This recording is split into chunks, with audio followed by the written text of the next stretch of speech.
Hi guys, welcome back to yet another video. My name is Martin. I'm filming this in my storage unit tonight. What I do on this channel is I show off 4 books that I've selected from random and I end on a key issue. I also like to try and show off books that don't get a lot of attention on other channels. So if that's something you want to look at, please consider liking and subscribing. I would very much appreciate it. But I have the 4 books ready to go, and as you can see, the first issue I have for you is Green Lantern. It's Green Lantern issue 168 with Gil Kane on art duties, particularly for the cover. Excuse me. Now, would have been 2022. I bought a huge run of Iron Man and Green Lantern books from a guy down in Tassie. And this was one of them. This is one of the issues of Green Lantern, and I read them back to back, so much as I did with Iron Man. And after a while, each issue kind of gets repetitive. You're kind of reading the same thing again and again from issue to issue. So the impact is kind of lost a little bit. That being said, though, I mean, it's Gil Kane. So the artwork is always going to be fantastic, and it's Green Lantern. So if you're a Green Lantern fan, you are certainly a Green Lantern fan, and you love every issue.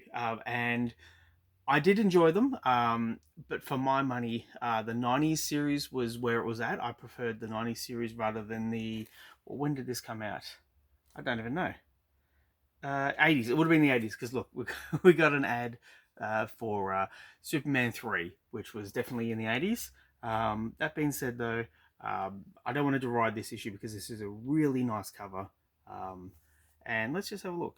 1982. There's an ad here for Advanced Dungeons and Dragons, and it's got 1982 written on the bottom. So there we go. Green Lantern from the '80s. The next one is Young Allies issue 4 by McKeever and Beldian. Now, Beldian does some really nice work. And this series, from memory, it was an attempt to bring over the characters from the Heroes Reborn universe. Yeah, the Heroes Reborn universe. So you had in the Captain America series, you had Bucky. You had this young girl called Bucky, and yeah, she kind of recruited all these people and then came over to the 616 universe. And it was, yeah, again, an attempt to kind of elevate them a little bit. I don't know how well it worked because we haven't really seen these characters since. And to be honest, I can't remember the name of these characters. But if you know any of them, please put down in the comments down below because I don't know everything. I buy these books because they look interesting. I read them, I put them away, and then I crack them out, years later, and I go, "Oh, okay, this looks interesting. Let's have a bit of a chat about it." The next one I want to show off is Commandy issue. Oh, geez, it's really faded. Issue 37, but you could hardly see it against it. It's the color has faded quite a lot, and in white it has written number 37 from January. And this is a Joe Kubert cover, which looks fantastic. Commandy is a concept that I would love to see on the big screen. I think it would be extra wild. It would be a whole lot of fun. And I think audiences would go in and they'd say, "What the hell is this?" But I think it's something that's so outlandish that it could work.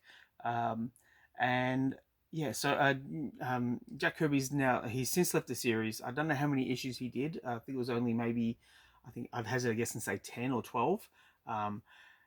But it ran on for a few more issues at least. And yeah, so look, when you have a trade, you got Jack Kirby, and then you got Joe Kubert. It's apples and oranges. I certainly do like this, and I'm tempted to take this home and give it another read, but there's a lot at home to be read, so I'm going to put it aside. Now, the next issue I want to show off is Marvel Knight Spider-Man issue 1 by Terry Dodson and written by Mark Millar. Now, I've always thought it was Mark Miller. but I've heard other people call him Mark Millar. Um, Either way, he's not my favorite writer, but I did read this. I did get it on the regular, and visually it was fantastic. It was exactly what what Marvel and Spider-Man needed at the time. Um, and I'll show you at the back. We've got some of his rogues gallery chasing after him through the air, and yeah, just really fun stuff. I will add really quickly. I'm not a huge fan of cartoons, but I've been watching Your Friendly Neighborhood Spider-Man, and tonight, I watched the eighth issue. The eighth issue, the eighth video. I'm all over the place. The eighth episode. And yeah, I'm really into this series. It's a lot of fun. I love the art style of the cartoon. It feels like I'm actually reading a comic book, and it's up on the screen. Just the ink tones, under the neck and the back of the head, and the suits and everything, and how just the thick inks. Whenever there's thick inks, I'm a big fan. I see a book like this with Terry Dodson artwork, and I go, "Yep, this is something I want to read," because I love initially the art style, but I love the inking. I know it's weird, but inking is something I look for with artists. And yeah, so there we go. That's the video for today or tonight, considering it's like 8:30 on a Wednesday night. Please let me know what you think in the comments down below. Please like and subscribe if you wish to. I'd really appreciate it. Thanks as always for sticking with me, and I'll catch you next one.